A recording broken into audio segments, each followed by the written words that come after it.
حضور کی آمد کے 4 مقصد ہیں. کتنے مقصد ہیں؟ بولو بھی کتنے مقصد ہیں؟ 4 مقصد ہیں. میں نہیں کہہ رہا، یہ اللہ کا قرآن ہے، میں تو اللہ کا قرآن آپ کو سنا رہا ہوں. پہلا پارہ ہے، آپ خود پڑھ لیں جا کر.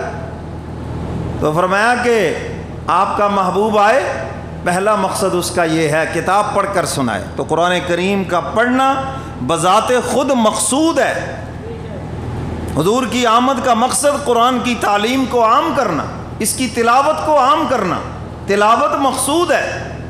بہت سے لوگ آپ کو کہیں گے لو جی ترجمہ تو آتا نہیں، مطلب کا تو پتہ نہیں، خالی پڑھنے کا کیا فائدہ؟ خالی پڑھنا بھی مقصود ہے، اس کا فائدہ ہی فائدہ ہے. ہر حرف پہ 10 نیکیاں مل رہی ہیں. یہ الف لام میم ایک حرف نہیں، 3 حروف ہیں، اس پہ 30 نیکیاں ملیں گی. اور مسجد میں پڑھیں گے تو اور ثواب بڑھ گیا. اور اگر اللہ آپ کو لے جائے حرمین شریفین، سب کو ہو آمین، تو وہاں پر پڑھیں گے تو 1 لاکھ نیکی ملے گی. تو الف لام میم کی 3 لاکھ نیکیاں بن گئیں. اس لیے تو میں اکثر کہا کرتا ہوں اللہ آپ جب بھی لے جائے، حج پہ جائیں، عمرے پہ جائیں، تو کم از کم میری یہ نصیحت ہے کہ 3 قرآن ضرور پڑھیں. 1 قرآن آپ پڑھیں فضا کے اندر، جہاز میں بیٹھے ہیں بس اللہ کے قرآن کی تلاوت کریں. آج کل تو موبائلوں میں قرآن پاک موجود ہے، کوئی پریشانی نہیں ہے، تو دیکھ کر تلاوت کریں. جہاز کے گرنے کا خطرہ بھی ختم ہو جائے گا. بعض بڑے وہ مضبوطی سے سیٹیں پکڑ کے بیٹھے ہوتے ہیں، یہ رہ جائیں گی. قرآن کی تلاوت میں مشغول ہو جاؤ بس، انشاءاللہ العزیز آپ کو پتہ بھی نہیں چلے گا. سفر بھی گزر جائے گا. 5 گھنٹے ہیں، بڑے آرام سے 10-15 سپارے پڑھے جا سکتے، بڑے آرام سے. حافظ قرآن تو اس سے بھی شاید زیادہ پڑھ جائے، تو عام آدمی بھی کم از کم 10 سپارے پڑھ جائے گا بجائے اول پھول بکنے کے. اور ماشاءاللہ کہنا تو نہیں چاہیے، چونکہ ہم یہاں سے ٹریننگ نہیں کر کے جاتے، احرام باندھا ہوا ہوتا ہے، اور وہ جو فضائی ماسیاں ہیں نا، فضائی ماسیاں آپ جن کو ایئر ہوسٹس کہتے ہیں، ان کو دیکھ رہے ہوتے ہیں. احرام باندھا ہوا ہوتا ہے. بس میں اس سے زیادہ آگے کچھ نہیں کہتا. مہمان خدا کے ہو اور حرکتیں دیکھو کیا ہے. اس لیے کہ ہم نے اس کی تربیت نہیں لی، کسی کے پاس گئے ہی نہیں. تو میرے محترم سامعین، میرے پیر و مرشد فرماتے ہیں گھر والے سے مناسبت نہ ہو تو گھر میں مزہ ہی نہیں آتا.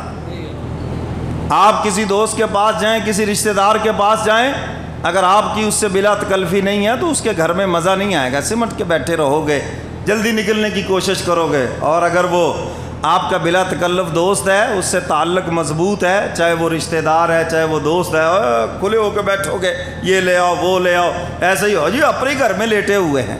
ایسے ہے یا نہیں؟ تو بھئی اللہ سے جتنا تعلق ہوگا اس کے گھر میں اتنا ہی مزہ آئے گا نا. جانے میں بھی مزہ، آنے میں بھی مزہ، وہاں رہنے میں بھی مزہ. ورنہ تو حاجی صاحب بس عمرہ کر کے مولوی جی بچے بڑے یاد آتے پہلے، ہاں ساتھ ہی جناب رونے شروع ہو جاتے ہیں. کتنے دن یہاں رہنا پڑے گا؟ 40 دن حج کے مشکل ہو جائیں گے، 15 دن 10 دن عمرے کے مشکل ہو جائیں گے، کیونکہ گھر والے سے مناسبت نہیں. سمجھ آ رہی ہے بات کہ نہیں؟ تو اس لیے اللہ سے جتنا تعلق مضبوط ہوگا، اس کی محبت دل میں ہوگی، اتنا ہی مزہ آئے گا حرمین شریفین کے سفر میں، اور حج اور عمرے کے اندر اتنا ہی مزہ آئے گا. تو یہ قرآن پاک فضا میں پڑھیں، آنے میں پڑھیں، جانے میں پڑھیں، اور اس کے بعد 1 قرآن پڑھیں مکہ مکرمہ میں. کہاں پڑھیں بھائی؟ ہاں جی، بازاروں میں پھر کے وقت ضائع نہیں کرنا جی. ذرا شاپنگ کر لیں، ذرا پھر لیں، دیکھ لیں جی یہاں کے بازار کیسے ہیں. ہاں وہ بھی ہماری طرح بیچارے مسلمان ہیں، ہمارے ہی بھائی ہیں. تو بھائی بازاروں میں وقت گزارنے کی بجائے قرآن کی تلاوت میں مشغول رہیں. پھر آپ چلے گئے مدینہ منورہ، یا بعض پہلے مدینہ جاتے ہیں تو آپ دیکھو مکہ میں قرآن پڑھا تو 1 حرف پہ کتنی نیکی؟ بولو 1 لاکھ. نہ قرآن کے حروف شمار ہوں اور نہ یہ نیکیاں شمار ہوں. آپ جن کو اصالہ ثواب کریں، میں تو دعوے سے کہتا ہوں پورا خاندان بخشوا کے آ جائیں گے. مدینہ منورہ میں بھی وہاں پر 1 قرآن پڑھیں، اور جب روضہ رسول پہ جائیں تو درود و سلام پڑھیں، اور باقی ٹائم قرآن کی تلاوت میں مشغول رہیں، بجائے اس کے کہ سیر سپاٹا بازاروں میں گھومنا، ہیں جی خواتین کو دیکھنا، یہ ایران کی ہے، یہ توران کی ہے، یہ فلان کی ہے، یہ فلانے ہیں. خوب کہا ہے نا خواجہ عزیز الحسن مجذوب نے، یہ جو تو چھپ کے کرتا ہے اہل جہاں سے، یہ جو تو چھپ کے کرتا ہے اہل جہاں سے، کوئی دیکھتا ہے تجھے آسمان سے۔ وہ دیکھ رہا ہے یہ میرے مہمانوں کو ہیں، خواتین جو میری مہمان ہیں وہ اللہ کے مہمان ہیں، سب ان کو بری نظر سے دیکھ رہے ہیں۔ آپ کے مہمان کو کوئی بری نظر سے دیکھے آپ ناراض ہوتے ہیں یا نہیں ہوتے؟ کہ تم ہوتے کون ہو ہماری مہمانوں کو بری نظر سے دیکھ رہے ہو؟ وہ اللہ کے مہمان ہیں۔ تو میرے محترم سامعین، اگر کسی سیکھنے والے سے سیکھ کے نہیں جاؤ گے تو بس پھر اللہ ہی حافظ ہے، وہی فضل فرمائے ہمارے حال کے اوپر۔ تو حضور کی آمد کا مقصد قرآن کریم کی تلاوت۔ حضور کی آمد کا پہلا مقصد کیا ہے؟ بولو بھی، سارے بولو۔ اچھا، جو کرتے ہیں چلو اللہ ان کو جزائے خیر عطا فرمائے، اور جو قرآن کی تلاوت نہیں کرتے آج میرے ساتھ وعدہ کر کے جائیں کہ آج کے بعد اپنی صبح کا آغاز اللہ کے قرآن کی تلاوت سے کریں گے۔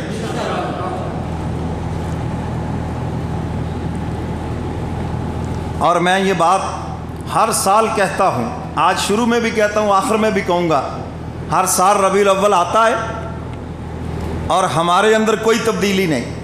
اگر ہر سال ہم کوئی ایک آدھی چیز ہی اپنا لیں، حضور کی شان سنتے ہیں، حضور کا فرمان سنتے ہیں، آپ کی تعلیمات سنتے ہیں، آپ کی آمد کا مقصد سنتے ہیں، کسی ایک بات پر بھی عمل کر لیں، انشاءاللہ العزیز ہماری بخشش کا ذریعہ بن جائے گی۔ تو حضور کی آمد کا پہلا مقصد کیا ہے؟ سارے بولو، اللہ کے قرآن کی، اور یہ تلاوت سب نے کرنی ہے۔ آسان طریقہ ہے، مسجد میں صبح کے وقت پہلے آئیں، آ کر جناب فجر کی اذان اور پھر قرآن کی تلاوت کریں، اور نماز سے پہلے سنتیں پڑھیں، جتنا معمول ہے آپ کا، آسانی سے جتنا پڑھ سکیں۔ مسجد میں نہیں تو دکان پہ پڑھیں، قرآن پاک رکھیں وہاں پر، صبح کو جلدی آ گئے تو قرآن کی تلاوت کریں، آپ کی دکان میں برکت ہوگی۔ آپ کی ملازمت ہے، ملازمت پہ گئے، وہاں جا کر ابھی کام شروع نہیں ہوا، آپ فارغ بیٹھے، وہاں قرآن کی تلاوت کریں۔ ہاں، یہ نہیں ہے کہ وہاں لوگ آ رہے ہیں کام کے لیے، آپ تلاوت میں مشغول رہیں تو اس تلاوت کا ثواب نہیں ملے گا، لوگوں کو آپ ہاں فارغ بیٹھے ہیں تو قرآن کی تلاوت کریں۔ تو اسی طرح آپ ذمہ دارہ کرتے ہیں، فصلوں میں گئے چکر لگانے کے لیے، قرآن کی تلاوت کریں، فصلوں میں بھی برکت ہوگی۔ تو میرے محترم سامعین، اپنی صبح کا آغاز اللہ کے قرآن کی تلاوت سے کریں۔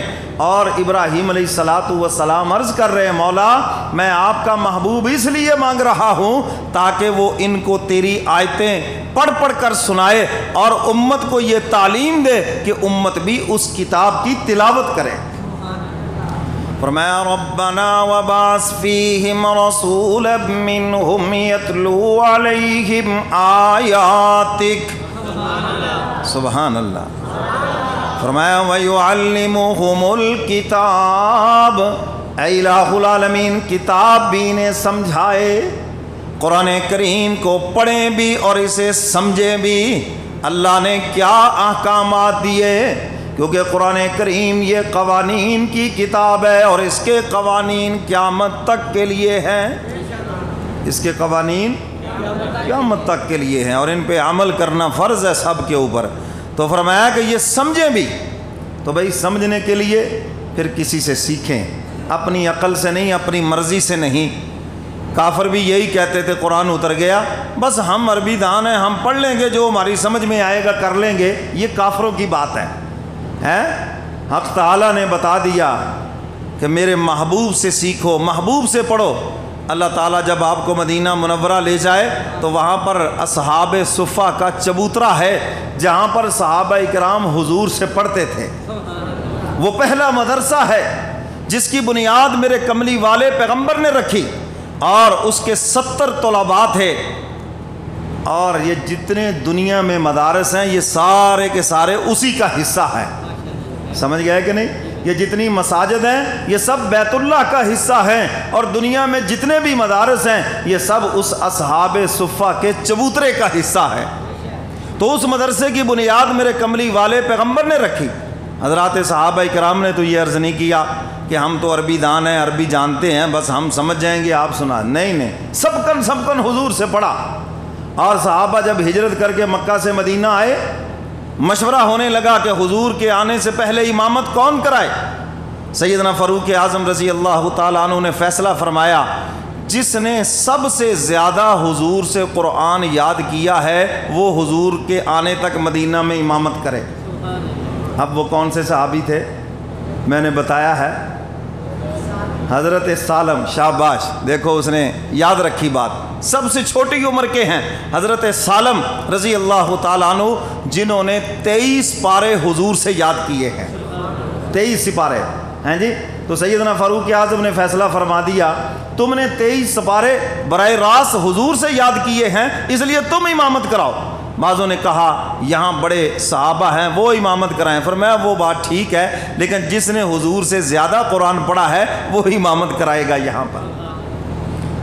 تو میرے محترم سامعین، حضور علیہ الصلاۃ والسلام سے حضرات صحابہ کرام نے پڑھا ہے، تو اس لیے قرآن کا سمجھنا بھی ضروری ہے، اور سمجھیں کسی عالم با عمل سے۔ کس سے سمجھنا ہے؟ ہمارے ہاں ہوتا کیا ہے، پہلے وہ آفیسر لگے رہتے ہیں، سب لوٹ کسوٹ کرتے ہیں، اور جب ہو جاتے ہیں جناب ریٹائرمنٹ ہو جاتی ہے تو پھر ان کو قرآن کی خدمت یاد آ جاتی ہے۔ اب کیا کرتے ہیں جی، اب 3-4 تفسیریں سامنے رکھیں اور جناب ایک قرآن کی تفسیر لکھ دی اور درس قرآن شروع کر دیا۔ اب ان سے پوچھیں بھی آپ نے پڑھا کس سے ہے؟ وہ کہے جی پڑھا تو کوئی نہیں، عقل دی ہے اللہ نے، بس اپنی عقل سے پڑھا اور پڑھ کے جناب شروع ہو گئے۔ اچھا میں آپ سے سوال کرتا ہوں، کوئی اپنی عقل سے پڑھ کر آنکھوں کے آپریشن شروع کر دے تو کروا لیں گے اس سے؟ کہیں جی بڑی عقل والا ہے جی، یہ بڑا جناب انگلش بھی جانتا ہے تو اس نے آپریشن شروع کر دیے، کرتا بھی سستا ہے، کروا لیں گے اس سے؟ آپ کہیں گے جناب آپ تو پڑھے ہی نہیں ہیں، اور وہ کہے جی میں نے تو بڑی کتابیں خود اسٹڈی کی، وہ جناب بڑا میں نے مطالعہ کیا ہے، بہت کچھ میں نے پڑھا ہے، یہ ڈاکٹر کیا چیز ہیں، میں تو جناب بڑا علم رکھتا ہوں۔ کوئی بندہ بھی اس کے پاس نہیں جائے گا جس کو اپنی آنکھیں پیاری ہیں۔ سمجھ گئے بات کہ نہیں؟ تو بھائی جب بات آ جاتی ہے دین کی تو پھر ان کے پاس کیوں جاتے ہو جنہوں نے کسی سے پڑھا ہی نہیں ہے؟ میرے پیر و مرشد فرماتے ہیں جن کا اپنا ابا نہیں ہے ان کو ابا کیوں بناتے ہو؟ وہ جو خود ہی کسی سے پڑھے نہیں ان کو کیوں تم اپنا باپ بناتے ہو؟ فاسألوا اہل الذکر ان کنتم لا تعلمون، قرآن پاک میں فرمایا اہل علم سے پوچھو اگر تم نہیں جانتے۔ تو اہل علم کون ہے؟ بولو بولو، آپ کو یہ بھی نہیں پتا اہل علم کون ہے بھائی؟ حضرات علماء کرام جو دین کا علم رکھنے والے ہیں۔ میں نے ایک ہی شرط لگائی ہے، عالم با عمل ہو، چاہے وہ کسی بھی مسلک کا ہو، آپ اس سے قرآن سمجھیں، قرآن کی آیات کا مفہوم سمجھیں۔ بہت ساری آیات اور بہت سارے مقام ایسے ہیں اگر انسان لفظی ترجمہ کرے تو شاید دائرہ اسلام سے خارج ہو جائے۔ اب وہ سمجھتے ہیں یہاں کون سا ترجمہ کرنا ہے، عربی زبان بڑی فصیح اور بلیغ زبان ہے، ایک ایک لفظ کے بہت سارے معنی ہیں۔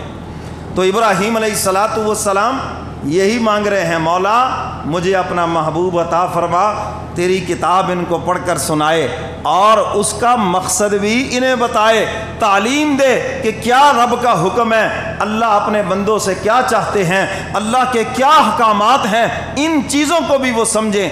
یہ 2 مقصد ہو گئے حضور کی آمد کے، سمجھ گئے بھائی؟ فرمایا ربنا وبعث فیہم رسولا منہم یتلو علیہم آیاتک، سبحان اللہ، ویعلمہم الکتاب والحکمت ویزکیہم۔ اے الہ العالمین، آپ کا محبوب کتاب پڑھ کر سنائے، اس کا مطلب بھی سمجھائے، اور تیسرا مقصد